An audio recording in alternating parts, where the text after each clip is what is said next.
Ok. euh,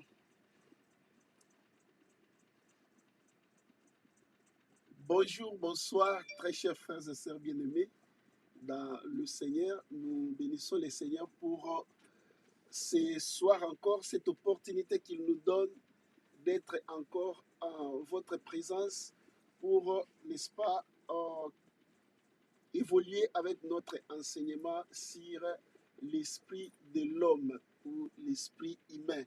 Ce sont des moments merveilleux que nous sommes en train de partager depuis 4 semaines déjà. Et Dieu a fait qu'aujourd'hui encore, nous puissions, n'est-ce pas, être là pour poursuivre ces bels enseignements. Alors, nous sommes en train de mettre en live, nous sommes sur Facebook, sur Berea Ministries International. Vous êtes bien branchés sur notre page Facebook. Veuillez partager comme nous vous proposons toujours. Pourquoi? Parce que c'est ainsi que nous pouvons servir le Seigneur ensemble avec vous. Oui, il y a des bien-aimés qui sont en train de partager et qui sont en train de le faire. Nous bénissons le Seigneur pour vous qui êtes là en train de le faire massivement. Que Dieu vous bénisse donc. Partagez, partagez, partagez au maximum par la grâce de Dieu. Et le Seigneur est vivant.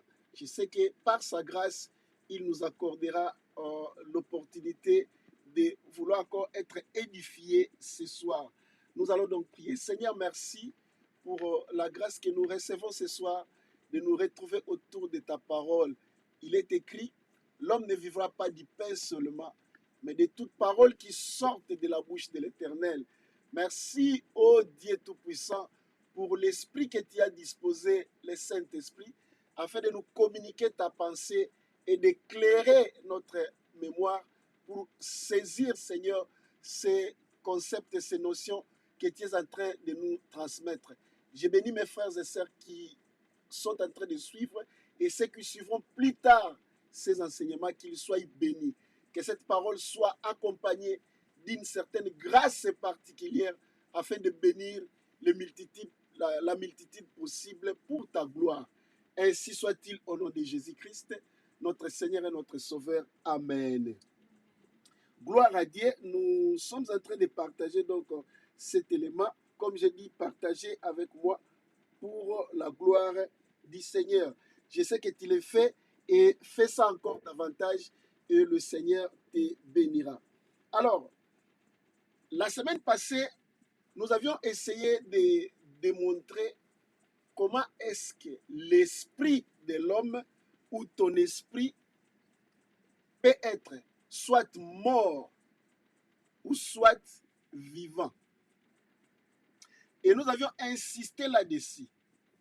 Au fait, mon frère, au fait, ma soeur, c'est ton esprit. Tu dois en avoir le cœur net. C'est-à-dire que tu dois toi-même être conscient de l'état de ton esprit.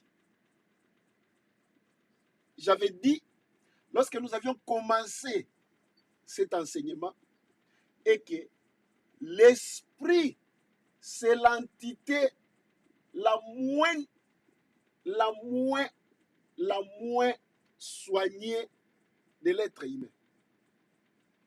C'est l'entité la plus négligée. Nous sommes beaucoup plus focalisés sur le corps de chair, cette chair, notre corps physique. Parce que nous le voyons, parce que c'est au travers de lui que nous communiquons, que nous faisons pratiquement tout ici sur la terre. Mais la chair ou le corps que voici est éphémère. Ce n'est pas une entité permanente, tu le sais. Ton corps mourra. Et la mort du corps, c'est la disparition. Il va commencer à pourrir.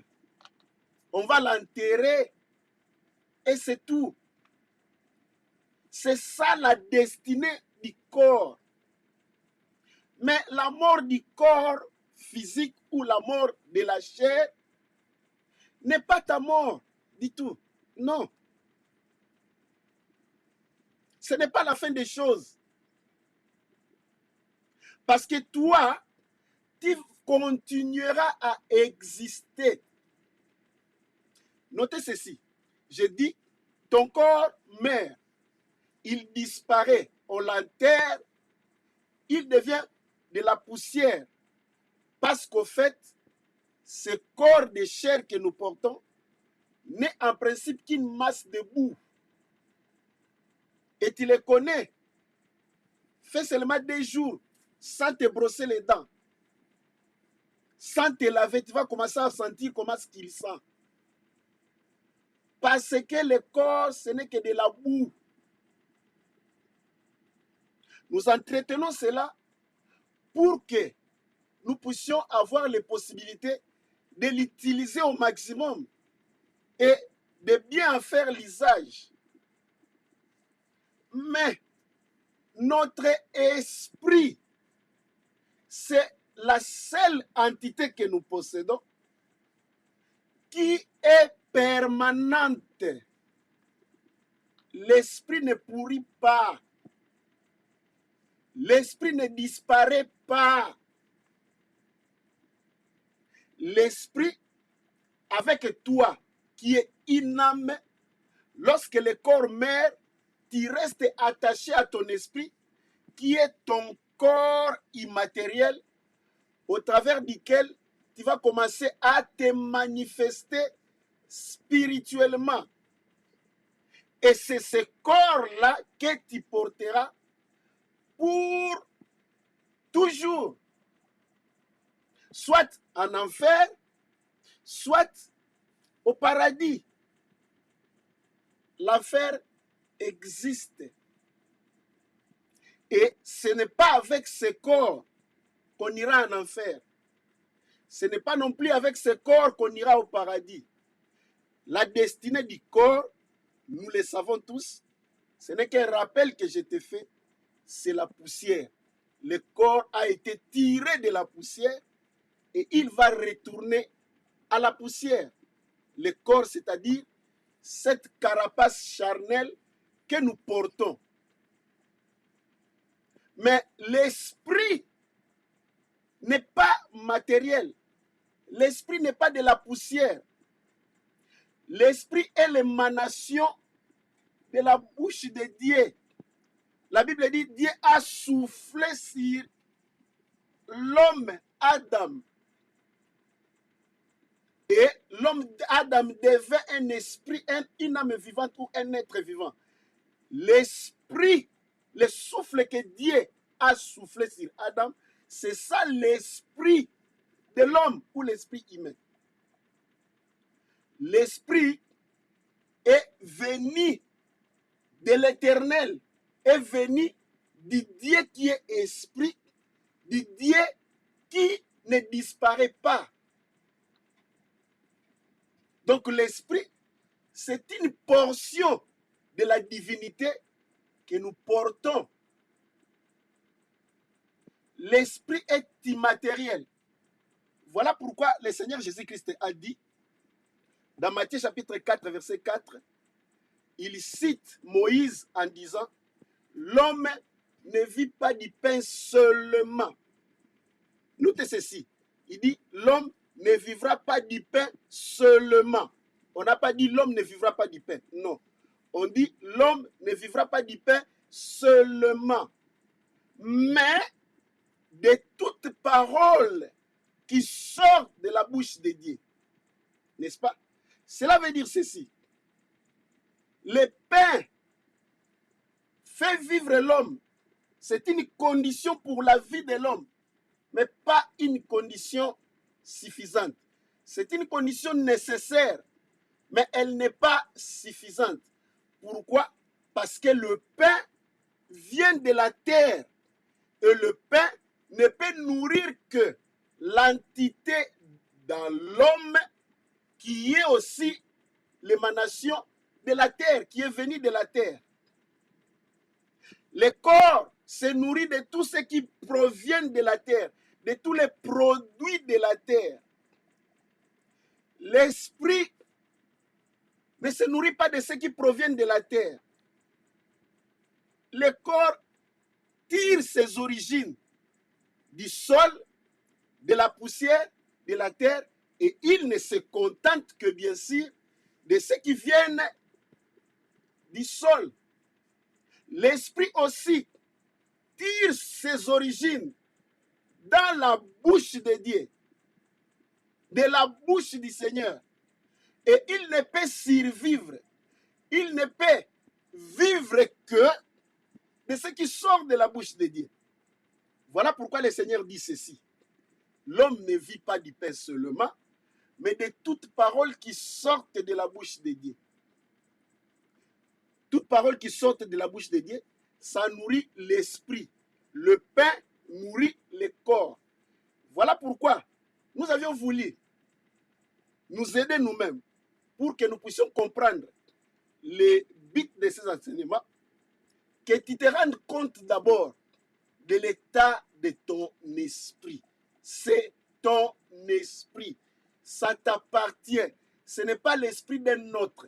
C'est une entité que tu possèdes. C'est quelque chose qui fait ton être. Peux-tu être rassuré et dire clairement l'état de ton esprit? Ton esprit, est-il vivant ou ton esprit est-il mort? Lorsque nous comprenons ça, lorsque tu comprends ça et que tu réalises dans quel état ton esprit est, tu voudras maintenant commencer à te rendre compte de ce que tu es réellement devant Dieu. Ne t'en fais pas. Tu as un esprit. Et cet esprit que tu possèdes, c'est ça qui intéresse Dieu en toi. Dieu te voit au travers de ton esprit. Si ton esprit est mort, pour Dieu, quoique corporellement, biologiquement, tu es vivant, pour Dieu, tu es mort. Et si ton esprit est vivant, c'est alors que tu peux communiquer avec Dieu. C'est alors que Dieu peut s'intéresser à toi. Comment est-ce que l'esprit peut mourir? Parce que l'esprit est permanent. Les choses permanentes, comme je dis, l'esprit est une entité permanente. Sa mort ne signifie pas la cessation des activités. Sa mort ne signifie pas la disparition. La mort de l'esprit, c'est de l'isoler de ses origines. C'est-à-dire, c'est le séparer d'avec le Seigneur, le Dieu créateur, le Dieu de gloire. Et ce qui sépare l'esprit du Dieu de gloire ou du Dieu créateur ou de ses origines, c'est le péché. Dieu a dit dans Genèse chapitre 2, verset 17, 16 à 17, il a dit à Adam, le jour que tu mangeras le fruit, tu mourras. Et tu mourras certainement. Et Adam mangea le fruit. Donc, lorsque Adam a mangé le fruit, c'est ce que nous avions dit la semaine passée, Adam mourit. Et il mourit dans son esprit. Et parce que l'esprit mourit, le corps aussi pouvait mourir. Je voulais que nous puissions bien comprendre ce concept, bien-aimé. Parce que si tu comprends la différence entre la mort et la vie en esprit, c'est alors que tu comprendras beaucoup de concepts de la Bible, notamment tu comprendras la signification profonde du salut, tu comprendras ce que c'est que la rédemption, tu comprendras ce que c'est que la vie éternelle, tu comprendras ce que c'est que la bénédiction. Tous ces concepts, tous les enseignements bibliques, tu les comprendras. Pourquoi? Parce que tu seras capable de discerner dans quelle portée l'enseignement ou la prédication que tu écoutes t'atteint, toi, l'homme. Dans quelle portée de ton être? Est-ce que cet enseignement t'atteint dans ton moi charnel ou physique, ou c'est atteint dans ton moi spirituel. C'est très important. C'est très important de le savoir. Et nous avions dit, le Seigneur Jésus-Christ est venu. Lorsque vous lisez dans le livre de Jean, chapitre 6, verset 63, je voulais lire au nom de Jésus-Christ. Nous sommes dans le livre de Jean, l'évangile de Jean, l'évangile selon Jean, au chapitre 6. Dans le verset 63, nous lisons, Jésus-Christ dit ceci, disait à la foule. Il dit, c'est l'esprit qui vivifie. La chair ne sert de rien. Les paroles que je vous annonce, les paroles que je vous ai dites sont esprit et vie. Amen. Jean chapitre 6, verset 63.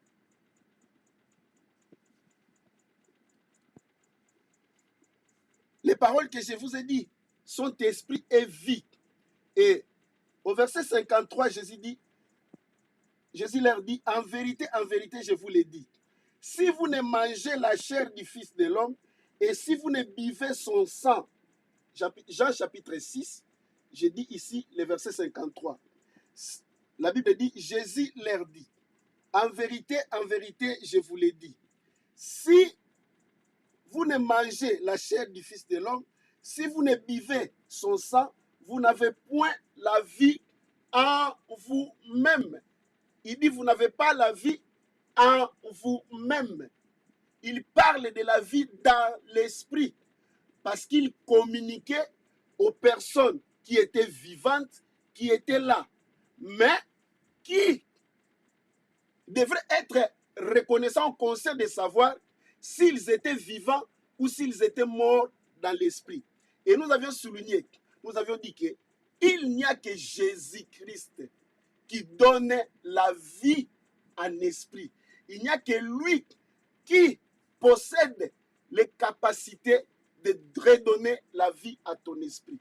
Écoute bien aimé, c'est cela la compréhension de la conversion, la compréhension de la rédemption. Qu'est-ce qui se passe lorsque un homme reçoit le Seigneur Jésus-Christ comme son Seigneur et son Sauveur? Vous avez maintenant la vie de Jésus en vous. La vie de Jésus qui vient réveiller ou ressusciter votre esprit qui est mort.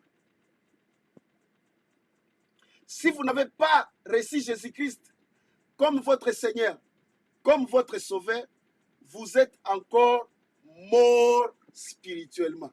Vous avez encore votre péché, vos péchés en vous. Vous n'êtes pas encore pardonné de vos péchés. Et pour Dieu, vous êtes mort. Votre esprit est mort. Vous êtes séparé de Dieu et vous êtes privé de sa gloire. Voilà pourquoi le Seigneur Jésus est venu pour donner la vie, nous redonner la chance de paraître encore dans la gloire de Dieu, de porter encore la gloire de Dieu. S'il y a des bénéfices de croire en Jésus, c'est parce que avec lui ou en lui, nous avons la vie dans notre esprit. Et lorsque notre esprit est vivant, l'esprit ne meurt, l'esprit ne disparaît pas. Cela veut dire cette vie est permanente ou éternelle. Amen. C'est très important. La bonté naturelle, les capacités corporelles ou naturelles, telles que la bonté naturelle, la politesse. Il y a des gens qui sont bien disciplinés. Il y a des gens qui sont très polis et qui croient que avec leur politesse, avec leur discipline, avec leur bon sens, ils sont meilleurs et ils n'ont pas besoin de Jésus-Christ. Ça, ce sont les facultés naturelles. Elles n'ont rien à voir avec les salis. Le salut vient non pas pour te rendre meilleur sur le plan moral seulement, n'est pas pour te rendre meilleur sur le plan de la vie sociale seulement. Le salut atteint les profondeurs de ton être. Le salut atteint ton esprit. Et c'est pourquoi il faut faire la différence que être chrétien, ce n'est pas seulement sur le plan moral. Comme les gens peuvent bien être à l'aise lorsqu'ils sont très bien éduqués, ils sont polis, ils n'ont pas de problème avec des gens, ce sont de bons citoyens, ils payent leurs impôts, ils sont bien dans la société, ils savent entretenir les relations, ils croient que c'est là, c'est ça la vie de Dieu. Non, loin de là. Même si vous possédez toutes ces qualités, quelle que soit votre intelligence, votre niveau de l'intelligence ou votre niveau de la richesse, de la pauvreté, quel que soit votre état, si vous n'avez pas Jésus-Christ de Nazareth comme Seigneur et comme Sauveur, vous êtes encore mort dans votre esprit. Voudrais-tu prendre la décision de recevoir Jésus-Christ comme ton Seigneur et ton Sauveur? Si cela est le cas, tu vas faire cette prière avec moi. Une simple prière suffit. La Bible dit, si tu confesses de ta bouche le Seigneur Jésus-Christ, et si tu crois dans ton cœur que Dieu l'a ressuscité des morts, tu seras sauvé. Et tu vas faire cette prière. Dis seulement avec moi, Seigneur Jésus-Christ, je t'ouvre mon cœur ce soir ou aujourd'hui. Je te reçois maintenant comme mon Seigneur et mon Sauveur. Je crois que tu es mort à la croix de Golgotha et que tu es ressuscité au troisième jour et que tu es vivant, tu vis à jamais. Désormais, deviens mon Seigneur et mon Sauveur. Je t'accueille dans mon cœur, pardonne mes péchés et donne-moi la vie éternelle. Merci pour la vie éternelle. Merci Dieu le Père Tout-Puissant pour ce don merveilleux que tu viens de me donner. Au nom de Jésus-Christ, Amen. Lorsque tu fais cette prière, tu es devenu chrétien. Dès que tu as fait cette prière, tu es devenu enfant de Dieu et ton esprit est désormais vivant. Tu vois, ça ne coûte rien. Aucun effort. Et maintenant, dès que tu fais cette prière, dans ta conscience, il y a une conscience qui se développe que nous appelons la foi. Parce que tu commences à croire en Jésus-Christ que tu ne vois pas.